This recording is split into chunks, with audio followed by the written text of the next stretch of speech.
think that's another thing with dip buying is that you need to remain kind of tethered to your view probably longer than you'd want to be, because the market usually takes longer to align with your thought process. So it's that tussle between, am I right and everyone's wrong, which is obviously a view that a lot of traders have.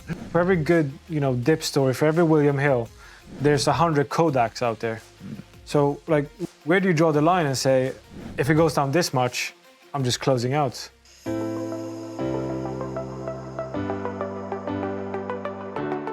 Welcome back to another episode of Talking Shop. I'm your host, Luke Moore, and I'm joined by my two glamorous guests, Mr. Pete Ward and Mr. Ronnie Agnew. Welcome, guys. Hey, how are we doing? Very well, very well. Thank you for having us, mate. Ronnie's made it off the subs bench again. Yeah, went through the list. First 18 people weren't available, so Divock Origi's in here. Divock Origi. Yeah, Divock Origi, I like it. Right, what are we talking about today? We're continuing on the Tradecraft series. Excuse me, my words. We're continuing the Tradecraft series, and this week, given where the markets are, I thought it was interesting that we can start to talk about buying the dip. And what do we mean by that? It can be very general. It gets thrown around a little bit as a term. What does it mean? Can we actually apply some logic, some maths, some rules to your portfolio that you can then take forth and hopefully trade with a little bit more confidence? So let's set the scene, right? We're filming today on FOMC day. There's a rate decision expected tonight. Nothing's expected to happen. The S&P is basically flirting with correction. It's roughly 10% off its highs. The Russell 2000 is doing worse than that. It's almost flirting with being a bear market. And in the meantime, you've got FTSE, Europe, DAX, all absolutely flying, gold flying. So basically, what do? Right? Is this the end of US exceptionalism? People are asking us and they're calling us every day to say, is this something that we should be looking at? Is Nvidia looking cheap? Is Tesla looking cheap? So if I can put it to you guys first, when we say buy the dip, what does that mean? I think it's when an investor or a trader is basically looking to try and capture the bottom end of the move just before it turns around and then comes back round, right? Now, obviously, there's the old adage of, coming in too early and ending up trying to catch the falling knife or end up catching a piano and all this sort of stuff. And so it's basically the skill of trying to work out whether or not the market has formed a bottoming process, and whether or not things are overdone. And I think last Thursday, Friday, those little alarm bells were starting to ring on a few things where you might go, okay, given the backdrop of what's going on, maybe some of the moves are a little bit overdone. And the old spidey sense starts tingling that maybe this is the time where you want to be going shopping. Yeah. But like all things with trading, hindsight is the best trading tool, as we know. Mm-hmm. So it's very easy to sit back and go, oh, this is when you buy the dip. This is when you buy the dip. Look at this, look at this, look at this. But realistically, it's difficult, right? So it's navigating that process. Yeah. For me, it's not so much about timing more than it is about buying something good for a discount. Seeing that the market has overreacted to something, and you are the person who realized that this is an overreaction, and I have the opportunity to buy something good for the cheap. Now, obviously, that's easier said than done, and it's often times that I've ended up buying something bad for cheap before it gets cheaper. Yeah, and that's the tricky thing. It's so difficult to determine when something's on sale, right? If you would go and buy some clothes and you say, sweet, there's a 20% sale, I'm going to go buy it. Yeah. Human nature in the markets, or rather market sentiment, sort of does the opposite. When that VIX goes above 25, everyone starts freaking out. There's I think it's CNBC, or it's one of these kind of financial media outlets that's got the fear and greed scale to kind of simplify it a little bit. And we were flashing, extreme fear last week.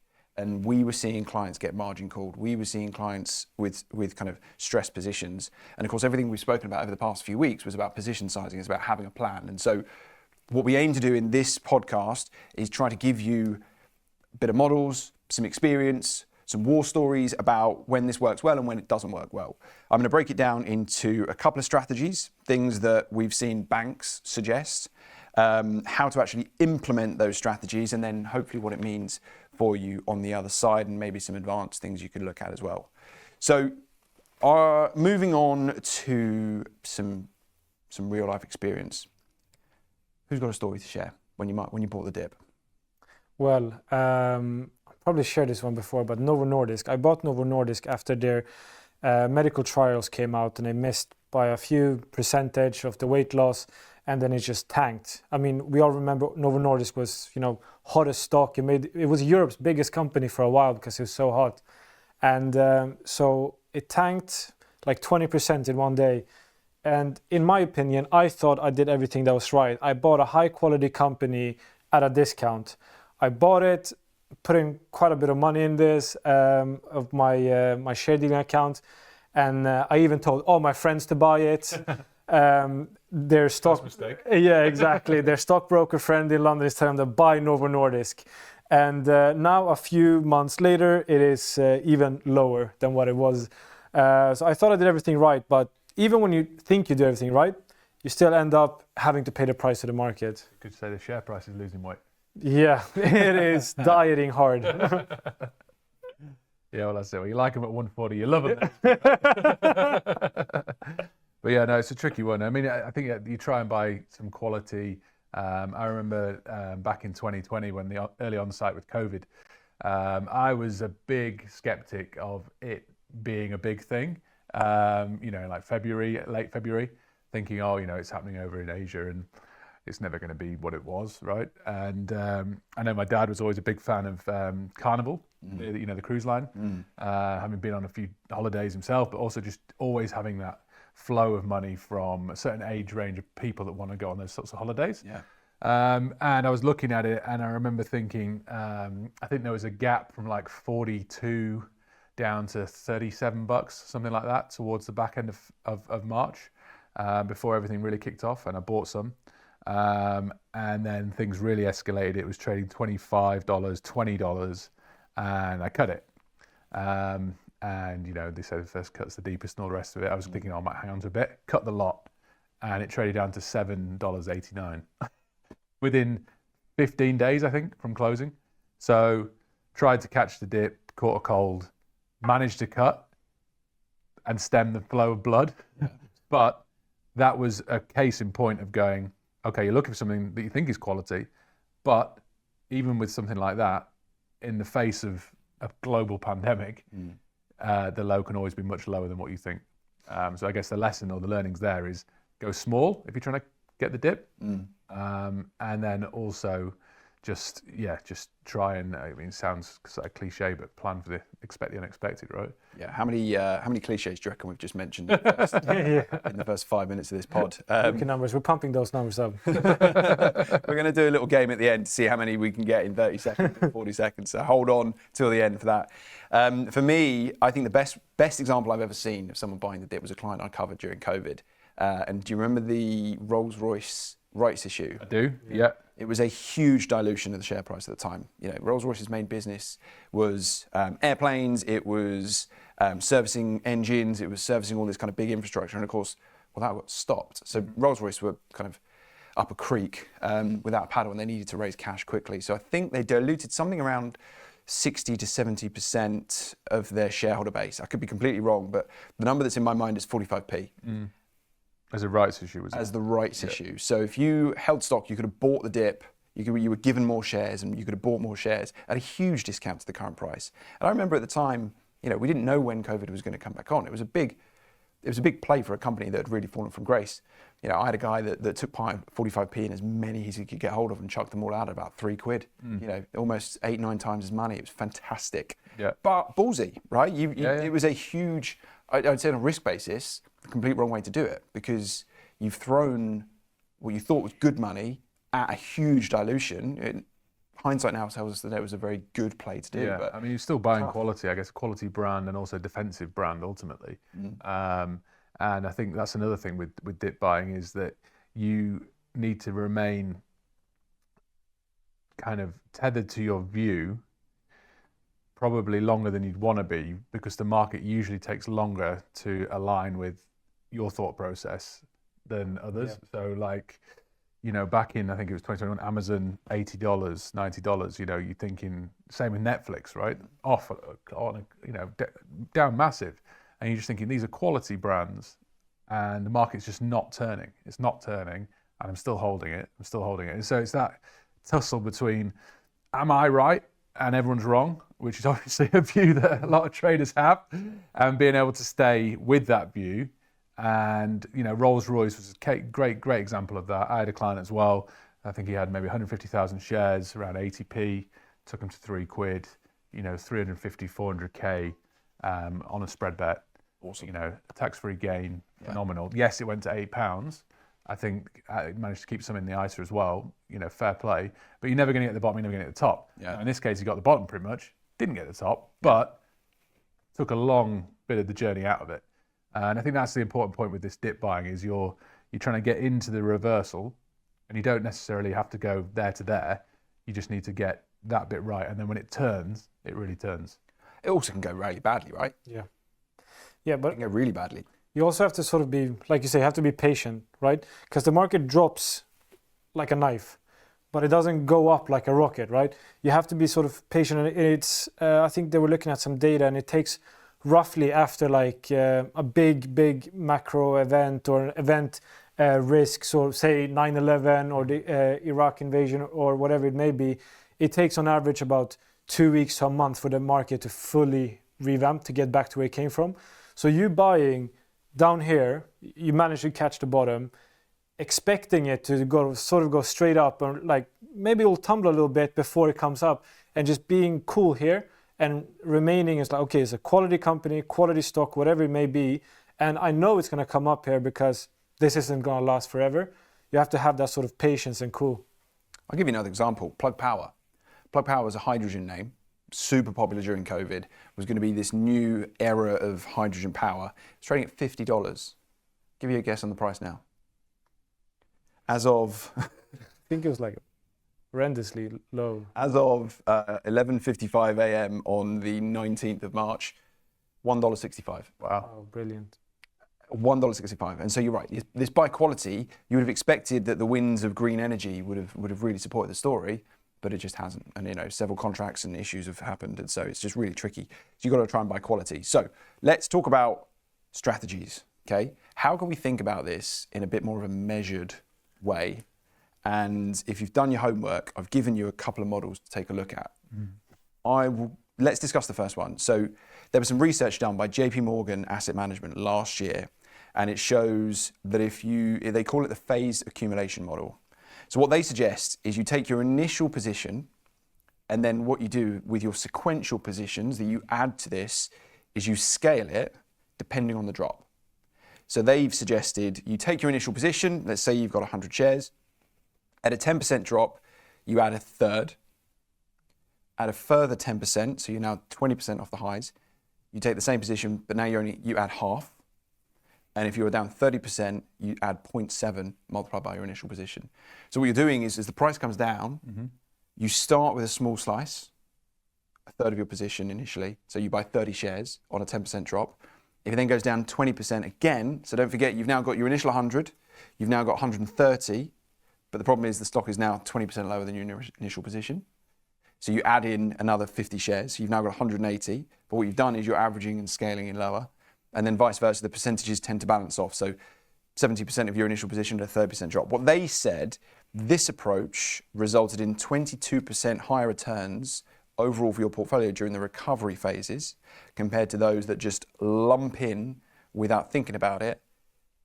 And that is a way that they try to approach it. So they'll try to advise their clients to use these kind of scale-based models. What do you think?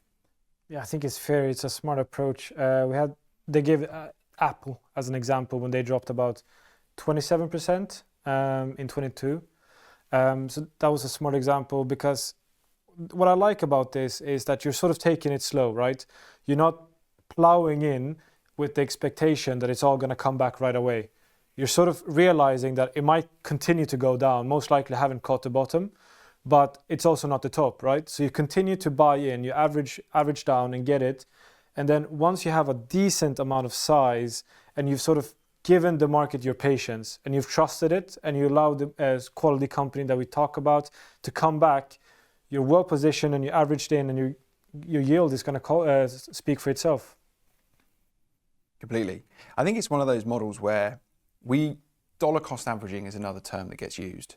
And I know with my personal long-term investments with my ISA, I save every month. So I put X amount of money into the account every single month, and I typically buy an S&P tracker or an investment trust that I like, or I might take a view on some small stocks, whatever it might be. But my long-term pot is every month. So it's irrespective of price is the way that I try and do things. You're always buying a fixed amount of money. So let's say it was £2,000, £5,000, £10,000. Correct. But I'm not putting that in every month, regardless of where the price is. So if the stock is $10, you're getting, say, 100 shares here. Yeah. It goes to $5. You're buying 200 shares down there. You're buying the same notional size. Yeah. Right? But what JP is saying is, don't do that. Use the price to determine your position size. It'd be interesting to see what they say actually on a price if it was moving in your favour. You know, when you're adding to a winning position, which is what Axel likes to do. But that's more of a. This is more of a trading view. So specifically, your time periods are probably a bit shorter than my long-term investing. But it's interesting to see how it shakes out. So that's the phased accumulation model. The second one to discuss is Goldman Sachs. So Goldman Sachs, similar, but they say instead of basing your size on the price, scale it based on volatility. Because if we at the top of the pod, we spoke about volatility and this fear versus greed type of mentality.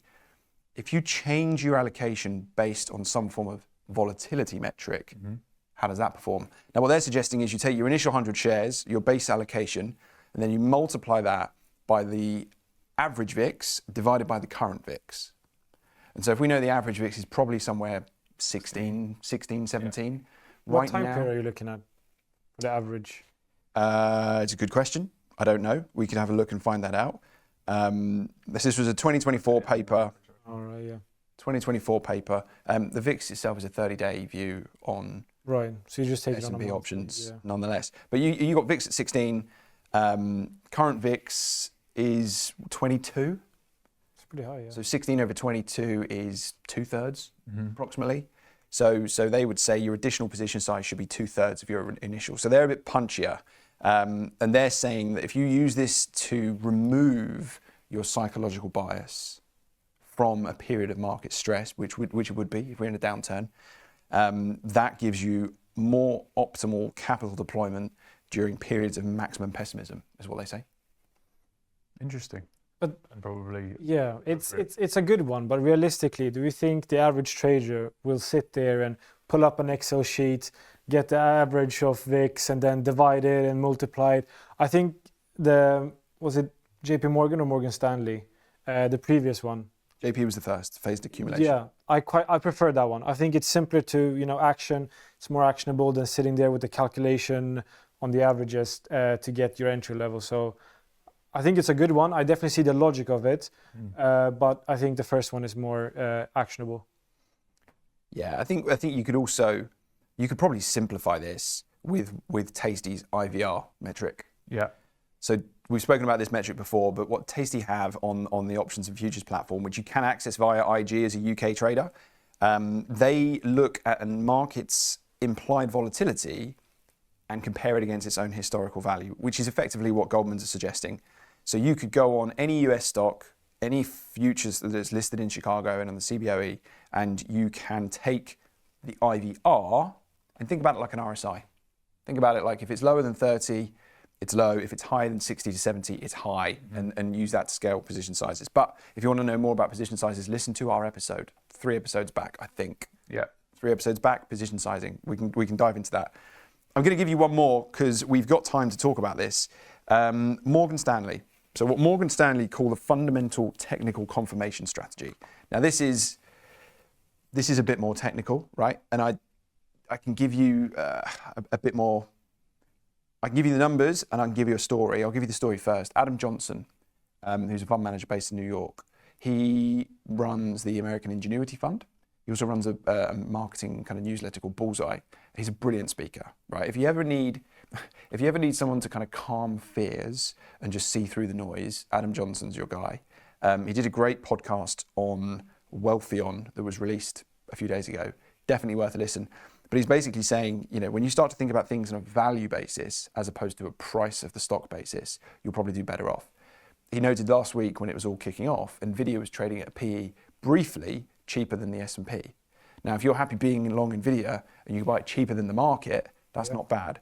So what Morgan Stanley is saying, if your price is below the 200-day moving average and the PE is lower than its 5-year average PE by about between 10 and 15%, so you've got price confirmation, it's cheaper than the previous 200 days, and the earnings with price is cheaper than it has been over the past 5 years, that's your buy signal.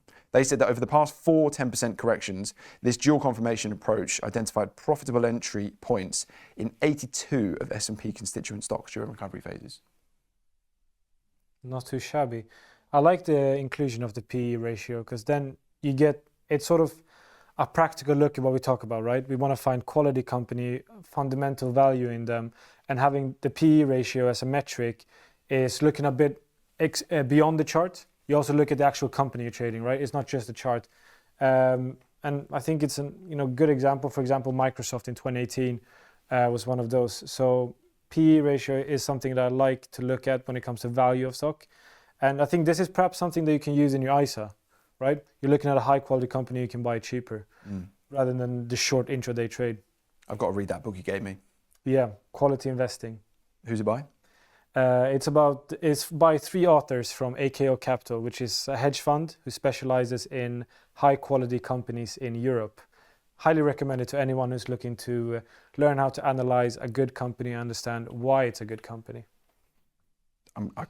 Bedtime reading. I can't wait. Nice. You can probably add into that fundamental technical confirmation strategy that you're going to use, bit of a mouthful.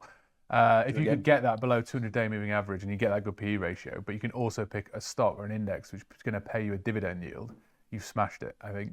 And you can afford then to try and basically buy the dip because you're getting something that's quality at a good ratio that's also going to pay you to hold it.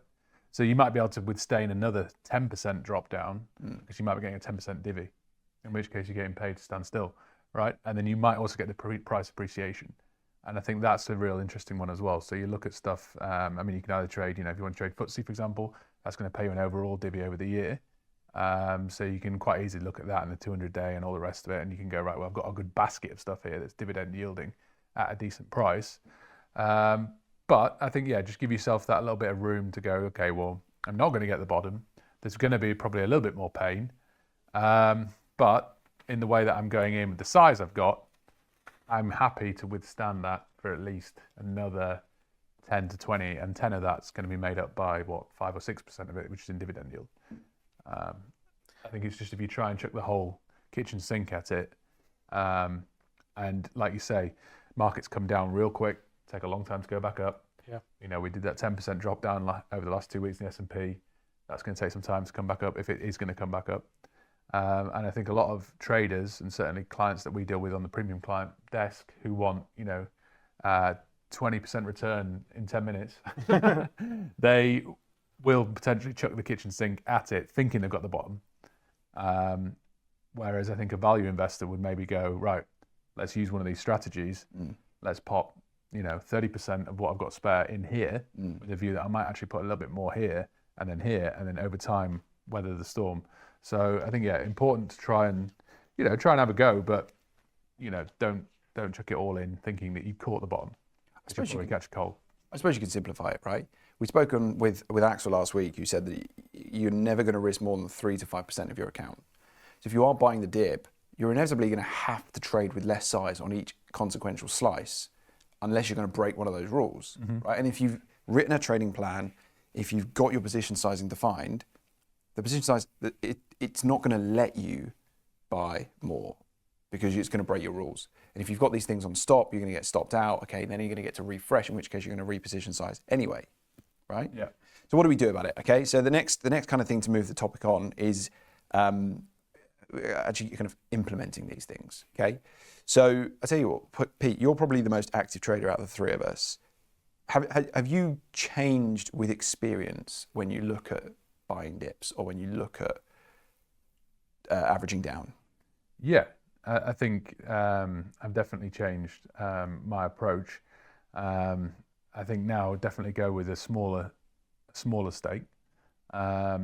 And, you know, like I said, my experience was bad in the start of COVID. And looking back over the track record, once COVID actually kicked off and we were all at home and whatnot, there were some opportunities, right? Yeah. And actually, over the year, it worked out pretty well because it managed to go dip buying on a few other different bits and pieces. I remember one of them was William Hill. That was trading like £3 at the start of COVID, went to 40p, and then all of a sudden turned a big corner back to 120. Eventually, I think I was well out by 120, but it got taken, I think, by Caesars and then 888. It got taken for like £2.75. But yeah, I didn't get all of it, but I got some of it, right? Yeah. And I think that during that period, once the news was out, and this is the kind of point I'm trying to make, is you can go too early with trying to buy the dip until the news is actually known, right? And what I did with Carnival was I tried to preempt that my view was that this thing wasn't going to spread and it wasn't going to be a global pandemic and it was all a storm in a teacup, right? And I was wrong. Took the pain, cut it. Then, as the whole world broke loose and everything went mental and the S&P was limit down every day, every morning, if you remember. And everything got tanked, right? The penny looked at your SIP, that was like in bits. Looked at your other general investments, leveraged account, you know, not only that, but the clients you're looking after were also, you know, in a huge amount of pain because the markets just wouldn't stop and everyone was trying to have a go, buying here, buying there. And the news just got progressively worse and worse and worse until we were all, you know, chained to our house, right? We were chained to our house. And I just remember those days when it was limit down. So when we say limit down, it meant that the US circuit breakers index futures had already fallen by 5% before the US stock market got the opportunity to open up. Yeah, and it was like limit down like 3 times. And then all of a sudden, you know, it was bang, bang, bang, bang, bang, all this sort of stuff. And you're just going, Christ, like, what are we going to do here? And there's, you know, quality stocks that are just on their knees because it's uncertainty. Markets hate uncertainty. Investors hate it. And even gold was going with it at the time, I remember. And, you know, that's meant to be the safe haven. But they were like, oh, well, you know, there's huge margin call on this. So all of a sudden people are having to sell out all their gold to pay off this. It was like everything was going. But after that, you got a period of normalization. And then obviously you got QE. And with the rise of, you know, with QE. Well, you got I remember so clearly the term. It was a bazooka of liquidity. Yeah. Right? Yeah. A bazooka liquidity. Right, yeah. And it was outrageous. There's a website, I'm just trying to think of the name of it, Hedgeye, right? And Hedgeye tried to model particular economic cycles. And it's they rank inflation over growth expectations. And so they've got 4 different quadrants: high inflation, high growth expectations, low, and kind of they rank things through. They call it cowbell, right? Whenever you hear the cowbell, whenever you hear QE, whenever you hear of easing, whenever you hear of support, that's your time to buy. You know, hear the cowbell, ding, ding, ding, off you go. And that was it. I mean, then there was a good opportunity to look at some quality. There was supermarkets had been absolutely whacked, and then all of a sudden they rallied like crazy because obviously everyone was in the house and buying all household goods. And then you know, the old adage, in a gold rush, don't buy gold, buy the shovels, right? Yeah. So all of a sudden, where do you go, right? I started looking at things like Unilever. You go, right, they're putting the products on the shelves, so let's buy some of those. And then all of a sudden you look at some other different things and go, right, well, our phones are ringing off the hook because the markets are crazy. Can't buy us, so who do we go buy? Buy a competitor, right? And then all these things were all smashed to bits. And then you got this dip and then the bend, right? And then you got this upward trajectory, and obviously you don't take everything out of it. Yeah. But yeah, I mean, one of the best that I saw from a client was the Tesla trade. You know, just put limited risk money, so bought call options on like a year out strikes, out of the money strikes, higher up, and I can't remember the exact amounts, but I think there was like 25k and maybe 4 different strikes, so maybe 100k. Big trade, really, because it's 100k on limited risk, but it's basically a fixed odds bet. Either happens or it doesn't, right? And so all of a sudden QE come in, Tesla goes screaming higher, and I think from an investment of maybe like 100k, I think there was something like 2.5, 3 million made. I mean, outrageous return in like a beautiful trade, right? Because that's just, it's not on the outright underlying. If it keeps going down, yeah, you lose your premiums, but that's what you're willing to lose. And then it just rallied like crazy. So extreme and much better example than my personal ones. But yeah, I mean, sometimes, yeah, you see these things, you just think, yeah, wow, you called that one real nice. What do you think about Tesla now then? Well, that's the ultimate question, right? For all of our clients and investors and I'm not traders touching is Tesla. that thing has come down 50% since January. Since the end of February. Yeah, well, right, yeah. So 3 weeks. and yeah, you know, Musk's gone from being like quite a. He's gone from being like, the pariah. Well, no, but he was like, there was a certain degree of people that really liked Musk, right? And then they all invested in Tesla because of Musk and, you know, the genius behind it all. And that was always the big risk with Tesla investing, was what happens if something happens to Musk. Exactly. And you know, nothing has happened in terms of he's not disappeared. If anything, it's just his persona in the public. There's too much of him now. Yeah, in the public eye has now become the masses who didn't really know about him too much now don't really like him that much, right? Yeah. And the stock has felt the impact of that. But, you know, if you speak to a devout Tesla investor, Musketeer. they'll be like, yeah, it's nothing to do with the amount of cars that they're producing or shipping out in China. It's all to do with him, the future, Yeah. humanoids, the batteries, all this sort of stuff. So, yeah, do you Right. buy the dip here? This is the thing, right? I mean, I think it's interesting, and this is slightly off topic, but he's got more skin in the game now in SpaceX than he does in Tesla in terms of his net wealth. So he's put himself in a position where he can influence, you know, probably incorrectly, but he can influence policy when it comes to things like space. Yeah, I mean, look at the astronauts that were brought back. They were sent up by Boeing, but SpaceX, you know, they got the contract to bring them down. So You know, they just pulled. I mean, this all happened this morning, but one of the astronauts was up there. It was supposed to be an 8-day trip, and she was up there for 9 months. yeah, They got stuck. Unreal. Yeah. Completely. the lady with the crazy hair, as Trump referred to her. The husband and wife. I think they were husband and wife. Oh, The husband and wife. Really? Maybe not. I don't know. It's rare you get husband and wife husband. Well, I guess they could be Divorce at after work, that, right? mate. Too much. Too much. Let's give you some guidelines from the banks, because I think these guys, when they talk about these types of things, they're really, really key to talk about. JP Morgan, they talk to their private bank, their high net worth clients, and they say that you need to limit additional capital deployment to no more than 30% of your available cash. But they specifically mention corrections of less than 15%. So they're paying they're only saying, right, if you've got 10 grand to play with in your available funds, only put 3 in at 15%, and then look at it again. So JP Morgan, again, they're kind of leaning into this scaling position size based on the price move, which I think is really cool. Interestingly, Columbia Business School, I found out, they did some studies into kind of retail traders over in the States. And it's from a few years back. But they say the most common trading mistake is abandoning your position size discipline in corrections and often committing up to 70% more capital than people had initially planned. I mean, that's just full on tilt mode. Yeah. That's just red flag numero uno, is if you're breaking your rules, you're making yourself feel uncomfortable, it's a low edge trade. My question is sort of, Trade for the wild man. my question is, right, for every good, you know, dip story, for every William Hill, there's 100 Kodaks out there. So like, where does one decide, okay, because we have if it goes down 10%, I'm buying this much more. If it goes down 30%, I'm buying this much more, 50%, etc. Where do you draw the line and say, if it goes down this much, I'm just closing out? I think it's all to do with, has the story changed? Yeah. Has your investment rationale changed because something has come out that you didn't know about within the business, which As the basically facts change. which just derails you? Yeah. I think there's times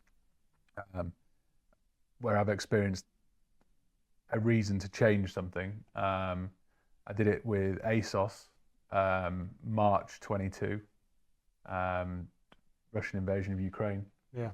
Markets all again went flying down, and I had a couple of different investments in different single stocks, too many probably, and ASOS, 50 quid stock, it's trading 37 quid. So 37, might have a little rally here. An unrelated name, right? Drops to 25. I think I cut it at 17. It's now £2. These things are crazy, but I cut it because the overall landscape had just changed all of a sudden, and we're going to have huge amounts of more cost. There was a lot of stuff in the markets about recession and general consumer having less money and all this sort of stuff. And you go, right, okay, the reason for going into something was when everything was nice and calm and something had sold off a little bit, and I thought it might just catch the bottom and it might just trickle up. Now there's been a bazooka similar to COVID, which has gone off in 2022, and this has caused a different landscape. So you basically got to go, right, what do I actually really want to hold here? And if it's Amazon, you know, if it was Barclays, if it was something like that, you might go, right, okay, yeah, I'm going to hunker down here. But this other stuff that's not really even making growth, you go, I just got to cut this. Yeah, and also like in the meantime, there's gonna come out like 100 different e-commerce. We got Shein, Temu, all of these would come in the meantime. So Exactly. yeah, This is what's happening with Tesla and BYD at the moment. Mm. You know, BYD just announced that they've in theory made a breakthrough that means you can fast charge your EV to something like 70% of its capacity in 5 minutes. Yeah. Boom. See you later, Edge. That's crazy. That's crazy. That's proper. That's I proper. assume that's with a supercharger, not at home. It'll have to be caveated with their type of battery, their type of current, and so the infrastructure again isn't going to be there for it to be supported mass market. EV owner, I know the ups and downs. Have you ever had range anxiety? Yeah, occasionally, yeah. Obviously on a long trip, but you know, a bit of forward planning, you're all right. It's all good. We said we were going to give you some tips and tricks on what to notice, and we've kind of just given you more stories. I'm going to leave this section just with one more stat. The Bank of America, their global research team, specifically noticed that days during correction bottoms, so if you look back over the last 25 years, so they looked at since 2000, they noticed that volume peaks way above the normal average. So that kind of makes sense that you see this, what do bottoms look like, which is going to be fantastic to clip up.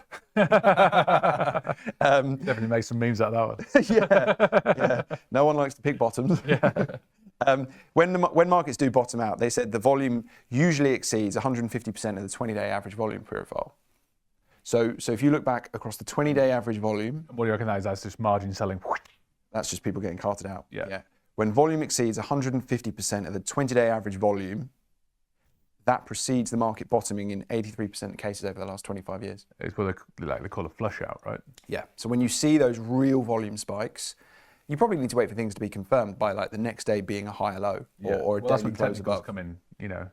That works the other way around as well. Like when we see massive volume spikes and the market is rallying, are we getting close? Blowout top. Yeah, we're getting close to a peak then.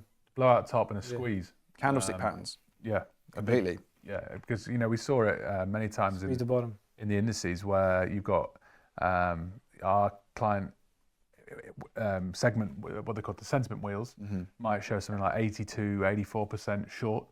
Invariably that will be before the market turns, but if everybody and the whole sort of positioning of client flow, you know, not just IG clients but the market, right, if they're all positioned one way, which is to say I'm short into a rising market, if that gets squeezed usually by institutional buying, then that squeeze merely precipitates a further move higher, because those clients who are being squeezed have stops or margin, and when those stops go, in order to close a short, you buy back, right?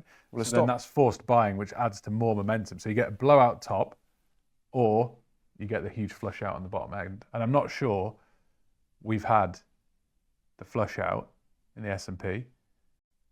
I know last Thursday, Friday, we certainly had some questions about it. I think this week we've had a nice rally, right? Yeah. We've had a good reversal, albeit got to 5,700, didn't hold. But FOMC this evening, press conference afterwards, Bank of England tomorrow. You know, the ongoing ceasefire talks. You've always got reasons. There's so many different things out there at the moment. It's crazy. Yeah, let's give you some more cliches. The wall of worry, right? The market climbs the wall of worry. There is always reasons not to buy the market. That? The wall of worry. Very nice. Of worry. After a few drinks. Yeah, there's always reasons not to buy, right? And this is what Adam Johnson was talking about in his pod yesterday. You can always find a reason not to trade, which is sensible, right? But you don't want to get into this kind of analysis paralysis. If you're more confident in your position sizing, then that really starts to kind of allay any fears.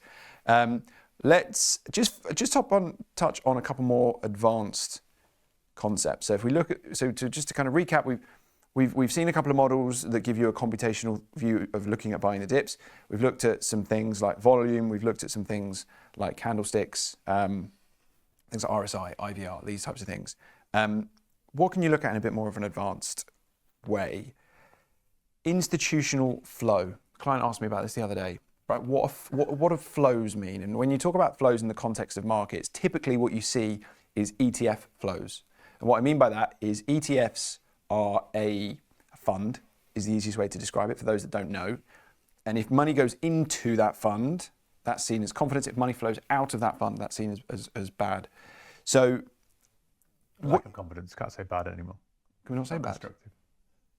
I'm joking. It's bad woke now. It is if you try to tell a kid off. Yeah. Sorry. I'm lacking confidence in your actions. Yeah, exactly. Yeah. I'm just not angry. I'm just disappointed. Yeah. Oh. Well, that's when you really, really are angry. So JP Morgan, more research from them. They were saying that institutional positioning before and during corrections can sometimes give you some predictive value. So for but specifically on how strong they think the markets are going to recover.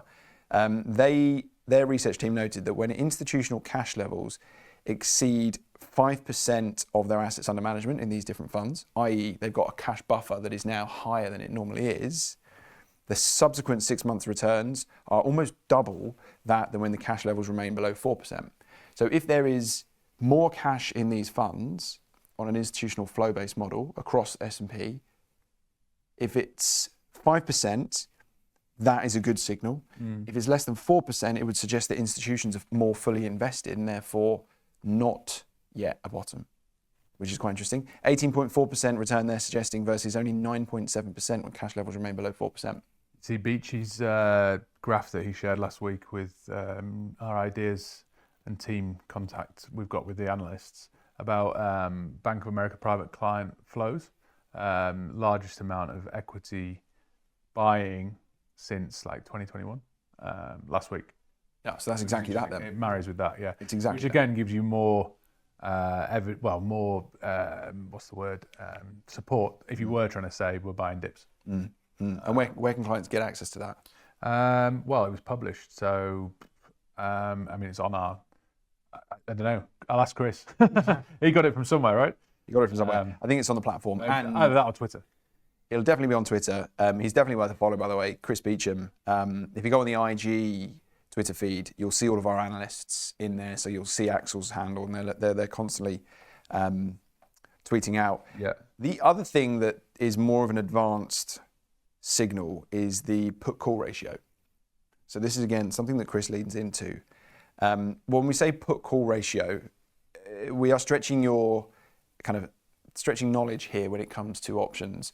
But if we say that puts are typically bought when markets are expected to go down and calls are typically bought when markets are expected to go up, if you compare the ratios of how many puts are being bought versus how many calls are being bought, you can roughly calculate what the sentiment is. Okay, and what they're suggesting that if the put-call ratio exceeds 1.2, i.e. 20% more puts being bought versus calls, that precedes positive 3-month gains in 83% of instances since 1990, with the average gain of just under 12%.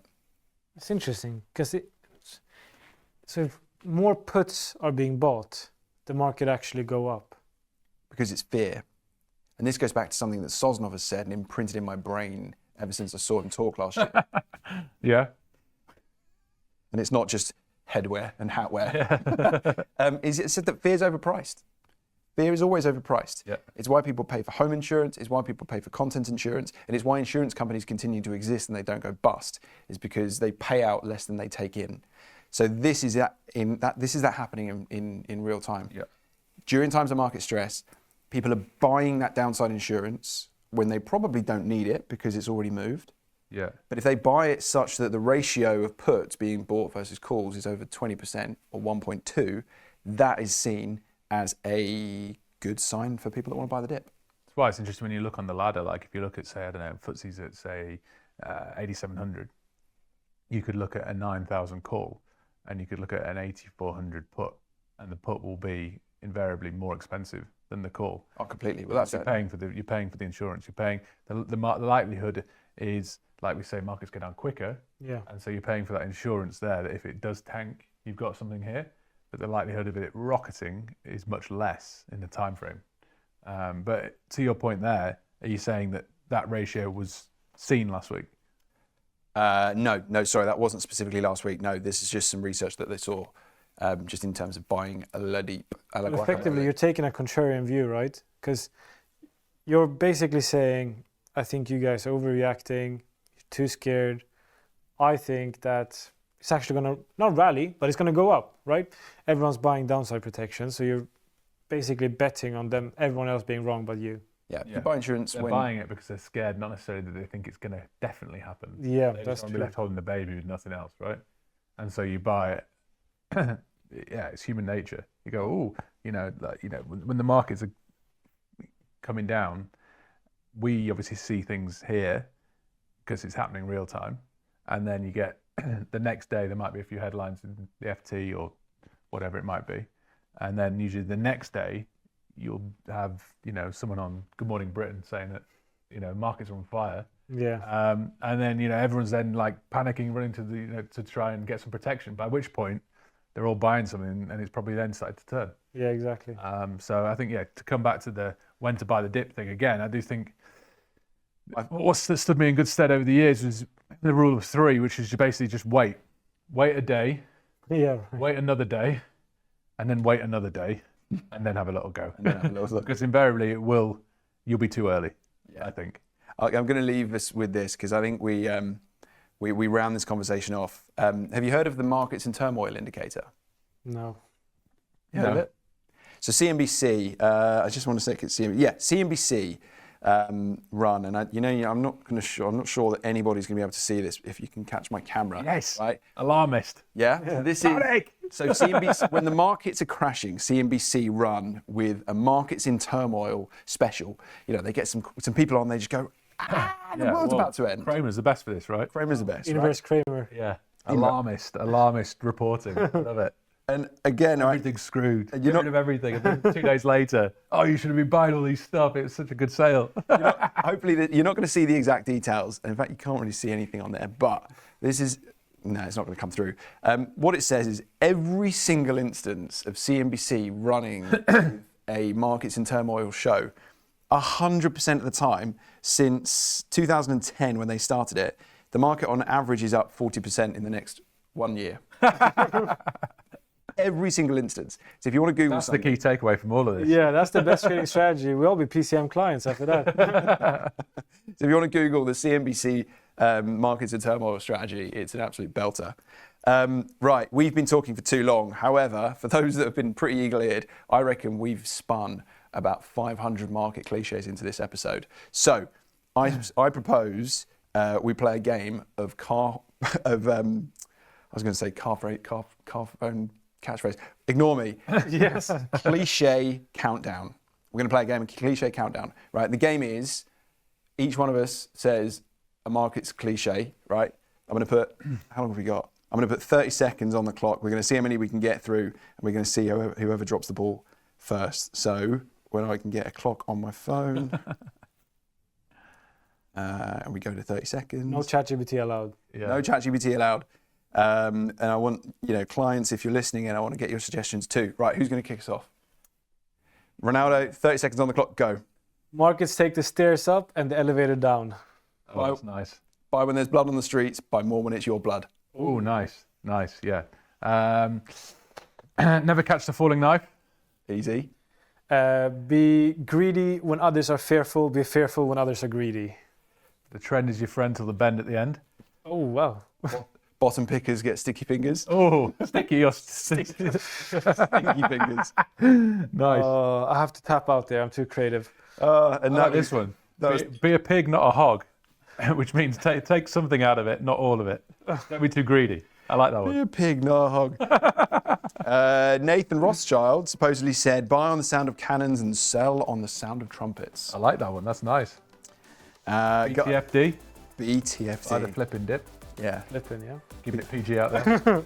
The first cut's often the cheapest, and no one goes broke taking a profit. Right, guys, we have been talking shop. I'm Luke Moore. I've been joined by Pete Ward and Ronnie Agnig, and we'll see you next time. Thank you so much.